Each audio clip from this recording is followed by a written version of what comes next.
Dear student, जय हिंद जय भारत। तो मैं हूं आपका अपना राहुल सर और मैं स्वागत करता हूं आपके अपने गुरुकुल डिफेंस एकेडमी में। आई होप आप लोगों को बहुत मजा आ रहा होगा। अभी तक हमने पांच पार्ट कंप्लीट कर लिए हैं और बिल्कुल बेसिक से चल रहे हैं, हम धीरे धीरे एडवांस की तरफ बढ़ रहे हैं। एंड जितना भी आप चीजें पढ़ रहे हैं उनको बिल्कुल रिवीजन करना जरूरी है। जैसे आपने आधे घंटे का वीडियो देखा, आधे घंटे आपने नोट्स बनाए और आधे घंटे उसका अगले दिन रिवीजन बिल्कुल जरूरी है। आपकी रीजनिंग की क्लासेस भी साथ साथ चल रही है। रीजनिंग मैथ्स पढ़ने में आपको बिल्कुल अच्छा लग रहा होगा, मजा आ रहा होगा। जल्दी से आपकी इंग्लिश की क्लासेस और जीके जीएस की क्लासेस भी स्टार्ट होने वाली है, तो आपको बिल्कुल भी टेंशन लेने की जरूरत नहीं है। चलो पार्ट 6 को स्टार्ट करते हैं बिना किसी देरी के। चलो, तो अभी तक हम क्या पढ़ चुके हैं? हमने पढ़ चुके हैं face value and place value, जो हमने पिछले पार्ट में पढ़ा था। एंड ठीक है, इसके बेसिस पे हमने 4 क्वेश्चन भी किए थे। यहाँ पे natural numbers and whole numbers ये हम ऑलरेडी पढ़ चुके हैं जो पिछली क्लास में। ठीक है, उसके बाद हमने इवन नंबर्स भी हमने वहां पे अच्छे से जाना था कि इवन नंबर्स क्या होते हैं,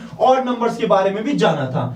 अब हम करने वाले हैं इंटीजर्स। ठीक है, अब इंटीजर्स को अगर मैं आपको पूछ दूं, जैसे हमने बोला था नेचुरल नंबर को हम n से डिनोट करते हैं, होल नंबर को किससे डिनोट करते हैं? w को। तो इंटीजर्स को किससे डिनोट करेंगे? जल्दी से आप बता दो, कितने बच्चों को पता है? आपकी प्रिपरेशन का लेवल यहीं पे दिख जाएगा कि कितने बच्चों को पता है।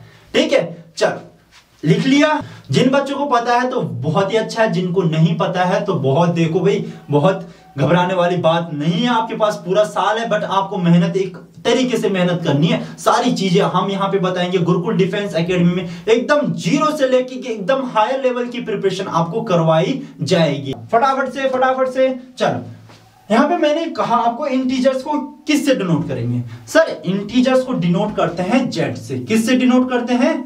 जेड से। किससे डिनोट करते हैं? जेड। इंटीजर्स क्या होते हैं? अभी हमने पढ़ा नेचुरल नंबर 1 से स्टार्ट होते हैं, होल नंबर 0 से स्टार्ट होते हैं। तो कई बार आप देखते होंगे कि ऐसे नंबर भी तो रहते हैं, -3, -5। तो ये नंबर क्या होते हैं? क्या होते हैं? तो आपको एक चीज याद रखनी है, नेगेटिव नंबर, सारे ही नेगेटिव नंबर, कॉमा 0 और पॉजिटिव नंबर। ठीक है, सारे ही नेगेटिव नंबर, 0 और पॉजिटिव नंबर के सेट को, पूरे इन सब नंबरों को क्या बोला जाता है? इंटीजर बोला जाता है। ठीक है, natural numbers, their negatives and 0 are collectively known as integers. ठीक है, जितने भी नेचुरल नंबर होते हैं तो पॉजिटिव में हमारे क्या आगे? Natural number. और नेचुरल नंबर के ही क्या हो गए? नेगेटिव ने और 0। ठीक है, तो क्या बोला? Natural numbers, their negatives and 0 are collectively known as integers. ठीक है, तो आपको सर याद क्या आया कि सर जितने भी नेगेटिव नंबर होते हैं वो सारे नंबर, जैसे हो गया 3, 2, 1, ठीक है, -1। तो ये यहां से लेके सीरीज चल रही है, जितने भी नेगेटिव नंबर है सारे ही नेगेटिव नंबर, और 0, और जितने पॉजिटिव नंबर है 1, 2, 3, 4, तो ये सारे ही क्या होते हैं? इंटीजर्स होते हैं। ठीक है, अब आपको एक चीज याद रखनी है कि जिसके ऊपर लिखा रहेगा Z+, तो मतलब ये कौन से इंटीजर्स की बात कर रहा है? पॉजिटिव। तो पॉजिटिव इंटीजर्स कौन से हैं? ये वाले। ठीक है, अगर कहीं पे लिखा रहेगा कि Z के ऊपर क्या लिखा रहेगा? माइनस, तो इसका मतलब क्या है? Negative integers. ठीक है, तो इंटीजर्स भी आपको यहाँ पे समझ में आ गए। तो -3, -2 ये सब क्या होते हैं? इंटीजर्स होते हैं। अगर मैं आपको पूछे कि -4, 4, 1 एक कौन सा नंबर है? होल नंबर है या नेचुरल नंबर है या इंटीजर है? ठीक है, जेड से बता रहा हूं, इंटीजर या इंटीजर है, तो आप बोलोगे सर ये क्या है? इंटीजर है। ठीक है, कहीं बुक में देखोगे आप इसे आई से भी डिनोट किया होगा, पर जो इसको एग्जैक्ट इसको डिनोट किया जाता है जेड से किया जाता है। Z+ बोले तो पॉजिटिव इंटीजर, Z- बोले तो नेगेटिव इंटीजर। ठीक है, चलो भाई, आपको इंटीजर्स का केस समझ में आ गया। अगर दोबारा समझाना है तो मैं एक बार दोबारा समझा देता हूं कि सर इंटीजर्स क्या होते हैं? सारे ही पॉजिटिव नंबर, 0 और क्या? सारे ही नेगेटिव नंबर। ठीक है, तो पॉजिटिव आपको समझ में आ गया, नेगेटिव समझ में आ गया कि सारे जितने भी नेगेटिव नंबर है, ठीक है, तो सारे ही नेगेटिव नंबर और सारे ही पॉजिटिव नंबर और बीच में 0। ठीक है, बट एक नेगेटिव नंबर की एक क्या होना चाहिए? जैसे नेचुरल नंबर के फॉर्म होते हैं ना, जैसे 1, 2, 3, 4, 5, ये इस टर्म में होना चाहिए। ऐसे नहीं होना चाहिए कि -1.5, ऐसे नहीं। ये पूरे ही किस में होना चाहिए? Natural number. जैसे नेचुरल नंबर होते हैं ना 1, 2, 3, 4, 5, बस ये नेगेटिव हो जाए कोई बात नहीं, बट इसमें पॉइंट वगैरह नहीं होना चाहिए, ना ही अपॉन में होने चाहिए। ठीक है, आया समझ में, आ गया होगा। ठीक है, आपको आ गया होगा कि इंटीजर्स क्या होते हैं। ठीक है, चलो आगे बढ़े या कुछ एग्जांपल्स कर लेते हैं। चलो पहले एग्जांपल्स कर लेते हैं भाई। चल, आपने इंटीजर्स पढ़ लिया तो आपको पता है कि z प्लस पॉजिटिव होते हैं और ये क्या होते हैं, नेगेटिव होते हैं। ठीक है, तो पॉजिटिव इंटीजर्स के एग्जांपल देने जैसे आपको, तो 1 2 3 4 5 सो ऑन चलेगा। नेगेटिव इंटीजर्स के यहां से सो ऑन गाड़ी आ रही है, -4 -3 -1 और कुछ भी यहाँ पे क्या हो जाएगा आपका। ठीक है, तो ये नेगेटिव होगी। अब यहाँ पे एक सर आपने बोला था 0 क्या है, तो 0 भी एक क्या है, इंटीजर है। ठीक है, 0 भी क्या है, इंटीजर है। ठीक है, अब तो 0 कैसा है, पॉजिटिव है या नेगेटिव है, तो 0 is neither positive nor negative, ना ही ये पॉजिटिव है ना ही ये क्या है, नेगेटिव है। अगर आपको बोल दे कोई कि 0 एक ऐसा नंबर है तो आप बोलोगे ना ही ये पॉजिटिव है, नीदर पॉजिटिव नॉर नेगेटिव, ना ही ये पॉजिटिव नंबर है ना ही ये नेगेटिव नंबर है। तो 0 वाला अक्सर पूछा जाता है। आपको और पूछ दे कि 0 इंटीजर्स के साथ साथ और कौन सा नंबर है, तो आपको पता है 0 एक होल नंबर भी है। क्या 0 एक नेचुरल नंबर है, तो नेचुरल नंबर तो नहीं है सर, नेचुरल नंबर तो 1 से स्टार्ट होते हैं। चलो भाई, इंटीजर्स का पूरा केस आपको समझ में आ गया होगा। ठीक है, नेक्स्ट स्लाइड में चले समझ में आ गया ना सब बच्चों को। अब ऐसे नंबर के बारे में पढ़ने वाले हैं, इतना तो हो गया, नेचुरल नंबर पढ़ लिया, होल नंबर पढ़ लिया, ऑड नंबर पढ़ लिया, इवन नंबर पढ़ लिया, इंटीजर्स भी हमने पढ़ लिए। अब जो नंबर एग्जाम में सबसे ज्यादा बार आते हैं, जो सबसे ज्यादा दिमाग खराब करते हैं बच्चों का, तो वो नंबर आ गए यहाँ पे, प्राइम नंबर। ठीक है, चलो भाई, प्राइम नंबर्स कौन से नंबर होते हैं, जल्दी से रिवाइज करो, रिकॉल करो। सर प्राइम नंबर वो नंबर होते हैं कि जिनके सिर्फ 2 फैक्टर होते हैं। कितने फैक्टर होते हैं, 2 फैक्टर। सर ये फैक्टर क्या होते हैं, मुझे तो कुछ समझ में नहीं आता, मेरे को तो मैथ समझ में नहीं आती कि फैक्टर्स क्या होते हैं। फैक्टर्स वो नंबर होते हैं कि जिनके वो टेबल में आते हैं। जैसे मैंने यहां पे लिखा 6, अब 6 किस के टेबल में आते हैं, सर 6 1 के टेबल में भी आता है, और किसके टेबल में आता है, 2 के टेबल में भी आता है, और किसके टेबल में आता है, 3 के टेबल में भी आता है, और किसके टेबल में आता है, 6 के टेबल में भी आता है। तो इन सब के टेबल में 6 आता है, तो 6 के फैक्टर हो गए ये 1 2 3 और 6। तो ठीक है, तो ये इसके क्या हो गए, फैक्टर्स हो गए। अब आपको समझ में आ गया कि फैक्टर्स क्या होते हैं। नहीं सर अभी भी नहीं आया, चलो 8 के देख लेते हैं। 8 के कौन से, 8 किसके टेबल में आता है, 1 के टेबल में भी आता है, 2 के टेबल में आता है, 3 के टेबल में आता है, नहीं 4 के टेबल में भी आता है और 8 के टेबल में भी आता है। तो देखो 8 के कितने फैक्टर होते हैं, ये कितने फैक्टर हो रहे हैं, 4। 6 के कितने फैक्टर्स हो रहे हैं, 4। तो फैक्टर्स समझ में आ गया आपको, फैक्टर्स क्या होते हैं, चलो समझ में आ गया। बट जो प्राइम नंबर होते हैं उनके केवल 2 फैक्टर होते हैं। कितने फैक्टर होते हैं, 2 फैक्टर होते हैं। कितने फैक्टर होते हैं, 2 factor. Prime numbers which have exactly 2 factors are called prime numbers, जिनके 2 फैक्टर होते हैं। चलो भाई देखते हैं, सबसे पहले हम ट्राई करते हैं, सबसे पहले 1 को ट्राई करते हैं। तो 1 का तो एक ही फैक्टर है, 1 ही, तो 1 का तो यहां पे कुछ भी रोल नहीं है, अभी 1 का समझाऊंगा। अब 2 का देखते हैं, तो इसका एक फैक्टर हो गया 1 और अगला फैक्टर हो गया 2, तो इसके कितने फैक्टर हो गए, 2। अगला देखते हैं 3 के कितने फैक्टर होते हैं, एक होता है 1 और अगला कितना होता है 3, तो इसके भी 2 ही फैक्टर है। अगला चेक करते हैं 4, तो 4 का एक होता है 1, एक होता है 2, एक होता है 4, तो इसके तो कितने फैक्टर हो गए, 3 फैक्टर हो गए। तो सर ये प्राइम नंबर नहीं हो सकता, क्योंकि आपने बोला था प्राइम नंबर के तो 2 ही फैक्टर होंगे। कितने फैक्टर होंगे, 2 फैक्टर होंगे। चलो भाई आगे सारे बच्चों को समझ में, चलो तो प्राइम नंबर के केवल एक फैक्टर होता है 1 और जो अगला फैक्टर होता है एंड इटसेल्फ। एक फैक्टर उसका 1 होता है और अगला फैक्टर वो खुद ही होता है, तो उनको क्या बोला जाता है, प्राइम नंबर। मतलब वो किसी के टेबल में नहीं आते, सिर्फ वो 1 के टेबल में तो सारे नंबर आएंगे, फिर अपने ही टेबल में आएंगे। आपको एक चीज याद रखनी है, जो प्राइम नंबर्स होते हैं वो किसी के टेबल में नहीं आते। प्राइम नंबर्स किसी के टेबल में नहीं आएंगे, ना ही 2 के टेबल में आएंगे, ना ही 3 के, ना ही 4 के, ना ही 5 के, वो किसी के टेबल में नहीं आते। ठीक है, वो सिर्फ अपने ही टेबल में आएंगे। जैसे यहां पे लिख लिया मैंने 7, तो 7 किसी के टेबल में आता है, नहीं आता। मैंने लिख दिया यहाँ पे 11 किसी के टेबल में नहीं आता, 13 किसी के टेबल में नहीं आते, तो ये क्या है, प्राइम नंबर है। ठीक है, तो इनके प्राइम नंबर्स के कितने फैक्टर्स होते हैं, 2 फैक्टर्स होते हैं। कितने फैक्टर्स होते हैं सर, 2 फैक्टर्स होते हैं। दो फैक्टर्स क्या होते हैं, एक होता है 1 और दूसरा होता है इटसेल्फ, मतलब अपने आप ही। चलो भाई, चलो यहां पे प्राइम नंबर लिख लेते हैं कुछ। चलो पहला प्राइम नंबर 2, अगला 3, अगला 5, अगला 7, अगला 11, अगला 13, अगला क्या होगा 17, अगला क्या होगा 19, अगला क्या होगा 23। तो ये सब प्राइम नंबर्स हैं, ठीक है। अब यहां पे एक बात आती है कि क्या सर 1 प्राइम नंबर है? 1 प्राइम नंबर नहीं है, नोट करके लिख लो भाई। अभी मैंने अगर पीछे नोट्स लिखा है उसमें आपको देख डायरेक्टली उससे क्वेश्चंस या नोट्स मैंने बना रखे हैं, तो वहां पे आपको देखने को मिल जाएगा। तो 1 प्राइम नंबर नहीं है, ठीक है। स्मॉलेस्ट प्राइम नंबर क्या है? 2। स्मॉलेस्ट प्राइम नंबर क्या है? सबसे छोटा प्राइम नंबर क्या है भाई? 2, ठीक है। अब 2 एक इकलौता इवन प्राइम नंबर है, इसमें कोई भी इवन नंबर नहीं है, सारे क्या नंबर है? ऑड नंबर है। 2 एक इकलौता क्या है? इवन प्राइम नंबर है, ठीक है। तो प्राइम नंबर में मैंने क्या बोला कि जिसका फैक्टर 1 और वो अपने आप ही हो, तो 1 एंड इटसेल्फ। तो उसके फैक्टर क्या होते हैं? उसके फैक्टर्स होते हैं 1 एंड इटसेल्फ, अपने आप ही, ठीक है। तो ये नंबर है, ये सब क्या है? प्राइम नंबर है, ठीक है। यहां पे है कंपोजिट नंबर है भाई, जिनके 2 फैक्टर होते हैं उनको तो प्राइम बोला जाता है, और जिनके 2 से ज्यादा फैक्टर होते हैं, मोर देन 2 फैक्टर्स, तो उनको क्या बोला जाता है? Composite number. क्या बोला जाता है? Composite numbers. जैसे 4 है, 4 के कितने फैक्टर होता है? एक होता है 1, एक होता है 2, एक होता है 4, तो इसके कितने फैक्टर हो गए? 3।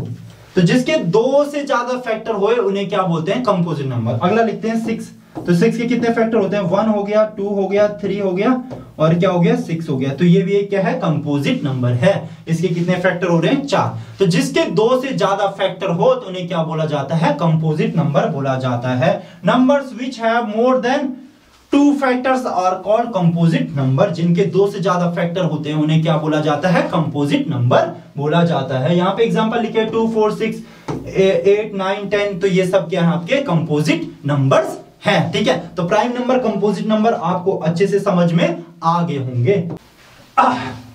अब जैसे कि मैंने आपको बताया था कि मैंने आगे नोट करके लिखा है, तो यहां पे आपके लिए नोट इंपॉर्टेंट पॉइंट्स की फॉर्म में लिखा है कि इंपॉर्टेंट पॉइंट्स आपको क्या याद रखने हैं। चलो भाई, पहला पॉइंट है 1 is neither prime nor composite, ठीक है। 1 ना ही एक प्राइम नंबर है ना ही कंपोजिट नंबर है। ये बहुत ही ज्यादा इंपॉर्टेंट पॉइंट है, ये आपको नोट करके भी लिखने और याद भी करने हैं साथ साथ में। तो 1 ना ही एक प्राइम नंबर है ना ही क्या है? कंपोजिट नंबर है। 1 प्राइम भी नहीं है, कंपोजिट भी नहीं, आपको इतना याद रखना है। 2 is the lowest prime number. 2 क्या है? सबसे छोटा प्राइम नंबर है, ये मैंने आपको ऑलरेडी बता दिया। तो यहाँ पे तीसरा पॉइंट क्या लिखा है? 2 is the only even prime number, कि 2 एक इकलौता इवन क्या है? प्राइम नंबर है। इवन मतलब आपको पता है कि इवन कौन से नंबर होते हैं, कौन से नंबर ऑड होते हैं। तो 2 एक इकलौता इवन प्राइम नंबर है। तो ये नोट करके लिखना है, बहुत ही ज्यादा इंपॉर्टेंट है, ठीक है। अब हम पढ़ने वाले हैं ट्विन प्राइम नंबर्स के बारे में। सर ये क्या चीज होती है ट्विन प्राइम नंबर? ठीक है, मैं समझाता हूं आपको। आपने अभी तक प्राइम नंबर देखे, पहले यहां पे प्राइम नंबर लिख लेते हैं। 2, 3, 5, 7, 9 होता है? नहीं होता। 11, 13, 17, ठीक है, 13 हो गया, 17 हो गया, और यहां पे क्या हो गया हमारा? 19 हो गया, और क्या हो गया? 23 हो गया, ठीक है। अब हम यहां पे बात कर रहे हैं ट्विन प्राइम नंबर्स क्या होते हैं, ठीक है। ट्विन बोला है तो ट्विन बोले तो जुड़वा।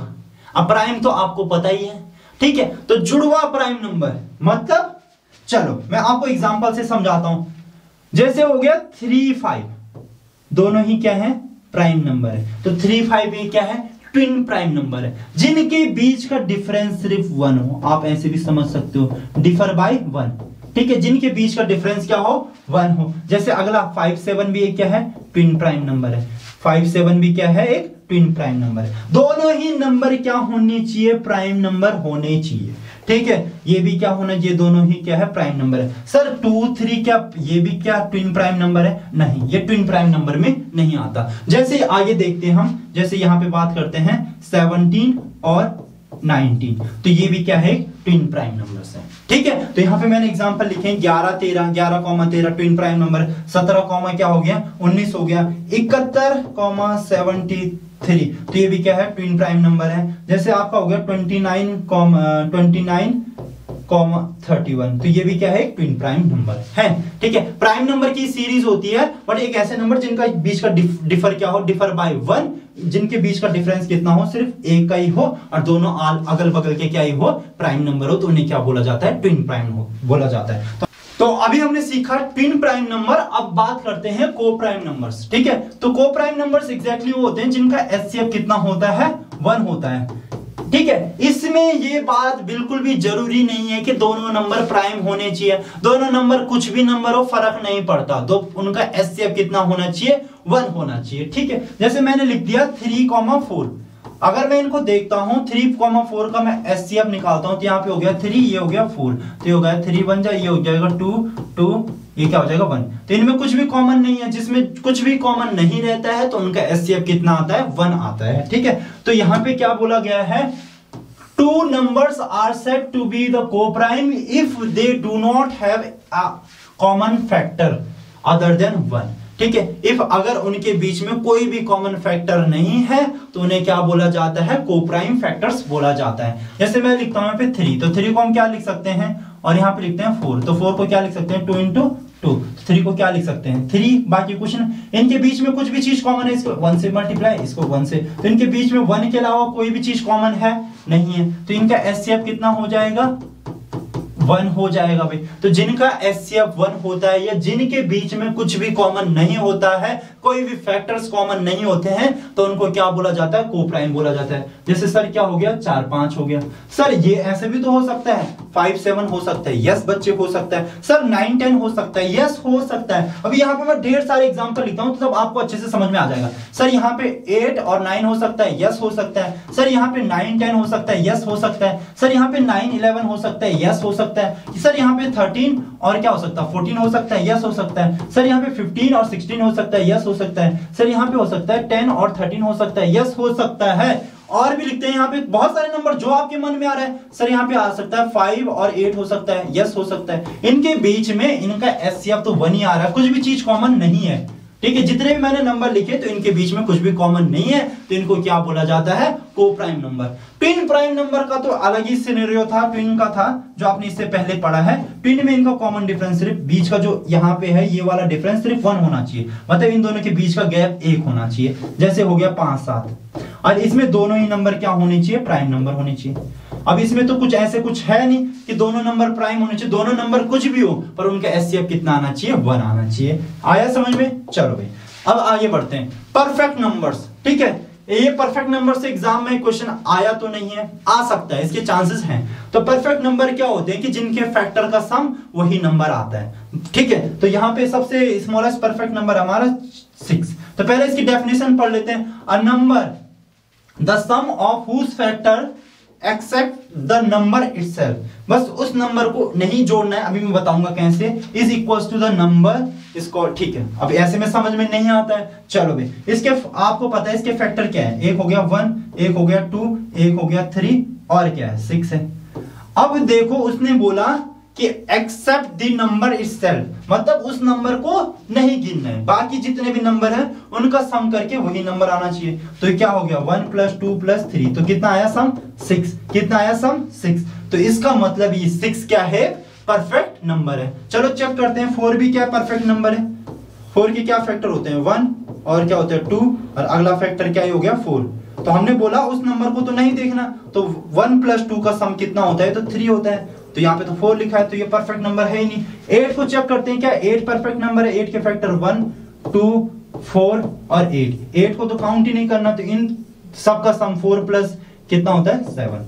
ठीक है, तो ये परफेक्ट नंबर नहीं है। तो स्मॉलेस्ट जो परफेक्ट नंबर है वो कितना है हमारा 6 है। 6 is the smallest perfect number. ठीक है, अगला परफेक्ट नंबर कौन सा है भाई, अगला परफेक्ट नंबर है 28। कौन सा है 28। इसके फैक्टर्स देखते हैं क्या क्या है। इसके फैक्टर हो गए 1, 2, 3 होता है, नहीं होता है, 4 होता है, 5 होता है, नहीं होता है, 6 भी नहीं होता है, 7 होता है, और क्या होता है 7, 8, 9 भी नहीं होता, 10, 11, 12, फिर अगला क्या होता है 14, फिर अगला क्या होता है 28।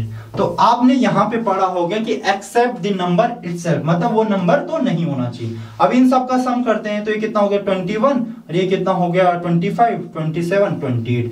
तो 28 सबका सम कितना हो गया 28। तो 28 क्या है एक परफेक्ट नंबर है। तो परफेक्ट नंबर क्या होता है कि सर परफेक्ट नंबर वह नंबर होता है अगर हम उसके फैक्टर्स को देखें, बस उसके फैक्टर में से वो खुद वाला जो फैक्टर है, जैसे 28 का खुद फैक्टर क्या होता है 28, जैसे 7 का खुद एक फैक्टर क्या होता है 7, जैसे 8 का खुद एक फैक्टर क्या होता है 8, उस अपने आप को हटा दिया जाए, जैसे इसके 28 वाले फैक्टर को हटा दिया जाए तो बाकी जो नंबरों का जो सम होगा वो उसी के बराबर आएगा। तो परफेक्ट नंबर आपको समझ में आ गया होगा। चलो ठीक है, आपके एग्जाम का लेवल अच्छा आता है, एग्जाम का स्टैंडर्ड अच्छा आता है, थोड़ा टफ क्वेश्चन आते हैं तो यहां से बिल्कुल क्वेश्चन आने के चांसेस बन सकते हैं। तो हमें तो प्रिपरेशन ऐसे करनी है कि हमारे पूरे मार्क्स आए। तो मैं हर एक टॉपिक कराऊंगा कि जहां से क्वेश्चन बन सकता है। ठीक है, चलो तो हमारा जो अब टॉपिक है, नेक्स्ट टॉपिक है that is rational numbers. Sir हम तो पहली बार सुन रहे हैं ये रैशनल नंबर क्या होता है, क्योंकि जो भी वीडियो देख रहा होगा क्लास 4th या 5th या ज्यादा से ज्यादा क्लास 6 का बच्चा देख रहा होगा। तो रैशनल नंबर्स क्या होते हैं, आपको पता है क्या होते हैं रैशनल नंबर? सर मुझे नहीं पता, हमें नहीं पता। आपने नंबर्स देखे होंगे जैसे 2/3, जैसे ये हो गया माइनस, ऐसे आपने देखा है। ये मिक्स फ्रैक्शन आपने देखे होंगे कि सर हमने ऐसे कुछ नंबर देखे जो ऐसे होते हैं, अगर इसको चेंज करेंगे तो कितना हो जाएगा 5/3। यस सर हमने देखे हैं, ऐसे नंबर्स हमने देखे हैं। ठीक है, तो यही तो होते हैं आपके रैशनल नंबर। तो ऐसे नंबर्स जिन्हें P/Q मतलब जिन्हें अपॉन की फॉर्म में लिखा जा सके। ठीक है, जैसे ऐसे अपॉन लिख सके। ठीक है, और यहां पे P एंड Q दोनों के दोनों क्या होने चाहिए, इंटीजर्स होने चाहिए। क्या होने चाहिए, इंटीजर्स होने चाहिए। अभी तो बताया था आपको इंटीजर्स क्या होते हैं। सर हमें पता है ना, सारे ही पॉजिटिव नंबर, नेगेटिव नंबर और जीरो। तो P और Q दोनों ही नंबर क्या होने चाहिए, इंटीजर्स होने चाहिए। मतलब पॉजिटिव भी हो, नेगेटिव भी हो, जीरो भी हो तो चलेगा। ठीक है, इतना समझ में आया। बट एक चीज आपको यहां पे याद रखनी है कि Q कभी जीरो नहीं होना चाहिए। सर हमारे सर के तो ऊपर से जा रही है, कुछ भी समझ में नहीं आ रहा है। सर हमें नहीं आ पा रहा है समझ में, दोबारा बता दो। यस मैं दोबारा से बताता हूं, पहले एक बार इसको पूरा। ऐसे नंबर जो अपॉन की फॉर्म में लिखा जाए, ऊपर लिखते हैं P, नीचे लिखते हैं Q। ठीक है, ये दोनों के दोनों क्या होंगे, इंटीजर्स होंगे। क्या होंगे सर, इंटीजर्स होंगे। दोनों की दोनों क्या होंगे, इंटीजर्स होंगे। इंटीजर्स पता है ना आपको, अभी हमने थोड़ी देर पढ़ा था, सारे ही positive number, negative number, zero. ठीक है सर, हमें पता चल गया दोनों के दोनों इंटीजर हो। और जो नीचे वाला नंबर हो, जो Q हो, ठीक है, जो Q हो वो जीरो नहीं होना चाहिए। Q जीरो के बराबर नहीं होना चाहिए। मतलब यहां पे जीरो ना आके बाकी कुछ भी नंबर आए, कुछ भी कैसे नंबर इंटीजर्स आए तो वो क्या होगा, एक रैशनल नंबर होगा। चलो कुछ यहाँ पे रैशनल नंबर के एग्जांपल लिखते हैं। जैसे मैंने बोला 1/2, तो ये क्या है, रैशनल नंबर है। मैंने बोला 0/5, तो ये भी क्या है, एक रैशनल नंबर है। नीचे वाले पार्ट में Q के सामने जीरो नहीं आना चाहिए, तो ये जीरो नहीं होना चाहिए। अगर कहीं पे आपने देखा 2/0 तो नीचे पे जीरो आ गया तो ये गलत हो गया, ये रैशनल नंबर है ही नहीं। क्योंकि इस केस में क्या होगा, आंसर क्या आएगा, नॉट डिफाइंड। क्या आएगा आंसर, नॉट डिफाइंड। चलो एक चीज आप ये भी याद रख लेना, अगर किसी नंबर को जीरो से डिवाइड किया जाता है तो आंसर क्या आ जाता है, नॉट डिफाइंड। हम आंसर नहीं बता सकते।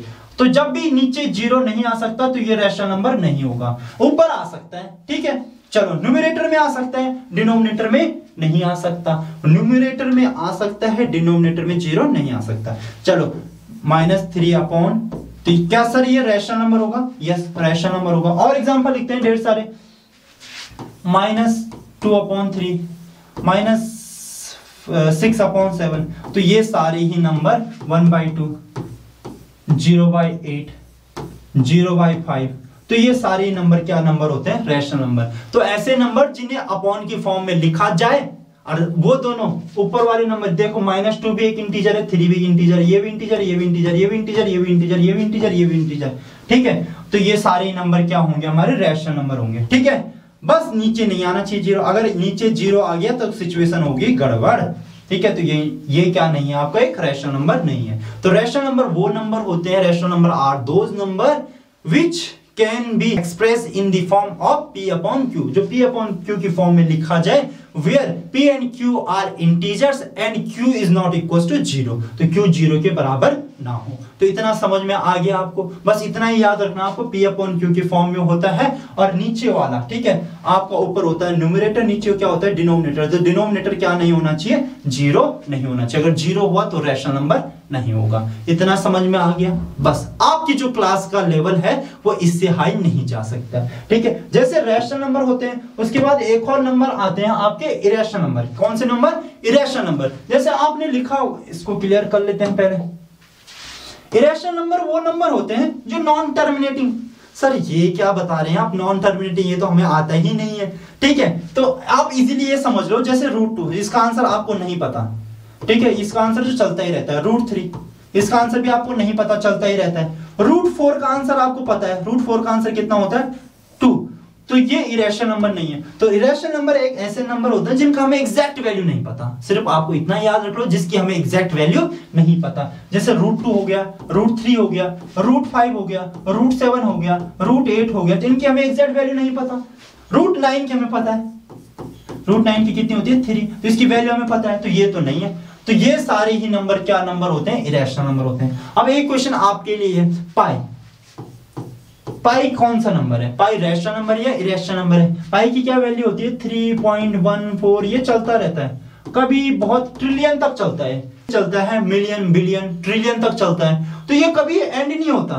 तो ये भी एक क्या है, इरेशनल नंबर है, ठीक है, जिसकी हमें एग्जैक्ट वैल्यू नहीं पता। तो पाई की हमें एग्जैक्ट वैल्यू नहीं पता। हम जो लेते हैं 3.14, हम एक अप्रोक्सीमेशन में लेते हैं, इसके आगे भी बहुत चलता रहता है, ठीक है। तो पाई भी एक क्या है, इरेशनल नंबर है, ठीक है। बहुत ही ज्यादा चीजें डीप जा रही है, इनको अगर आप एक और बार रिवाइज करोगे, जो जो चीजें मैं बता रहा हूं आपको सिर्फ यही नोट करना है, ठीक है। चलो, इरेशनल आपको समझ में आ गया। जैसे √2 हो गया, √3 हो गया, √5 हो गया, √7 हो गया, √8 हो गया। अगला नंबर लिखेंगे तो √10, अगला क्या हो गया, √11, अगला क्या हो गया, √12, अगला क्या हो गया, √13, ठीक है। तो ये सारे नंबर क्या है, इरेशनल नंबर। अब √16 इरेशनल है कि रैशनल, √16 की वैल्यू आपको पता है 4 होती है, ठीक है। तो ये इरेशनल नहीं है, ठीक है। ये सारे नंबर क्या है, इरेशनल है। अब आते हैं रियल नंबर। तो जितने नंबरों के बारे में अभी तक आपने पढ़ा है, स्टार्टिंग से लेके अभी एंड तक, तो सारे ही नंबर क्या होते हैं, रियल नंबर। जैसे irrational number, rational number, integer, जितने भी नंबर आपने सब पढ़े हैं, सारे नंबर आते हैं रियल नंबर में। इन सब नंबरों को क्या बोला जाता है, रियल नंबर्स बोला जाता है। जैसे 2, 1, कुछ भी लिख लो आप, 0 लिख लो, 1/2 लिख लो, -1/2 लिख लो, या कुछ भी लिख लो, √3 लिख लो, √5 लिख लो, सारे ही नंबर क्या होते हैं, रियल नंबर होते हैं। एक और नंबर होते हैं इमेजिनरी नंबर, तो वो तो बिल्कुल हायर स्टैंडर्ड में हो गया, वो 11 से आप पढ़ोगे कि इमेजिनरी नंबर क्या होते हैं। तो real number, all numbers are real number. बस आपको इतना ही याद रखना कि जितने भी नंबर अभी तक हमने पढ़े हैं, ठीक है, चाहे ऑड हो गया, इवन हो गया, आपका नेचुरल हो गया, होल हो गया, इंटीजर्स हो गया, रैशनल हो गया, इरेशनल हो गया, जितने भी नंबर आपने अभी तक पढ़े हैं वो क्या होते हैं, रियल नंबर होते हैं। तो आपको इतना याद रखना है कि all number are real number, अभी तक जो पढ़ा है, ठीक है। इमेजिनरी वाला पार्ट तो 11 से स्टार्ट होगा, जब आप 11th में जाओगे तब उन सब नंबरों के बारे में भी आप पढ़ोगे।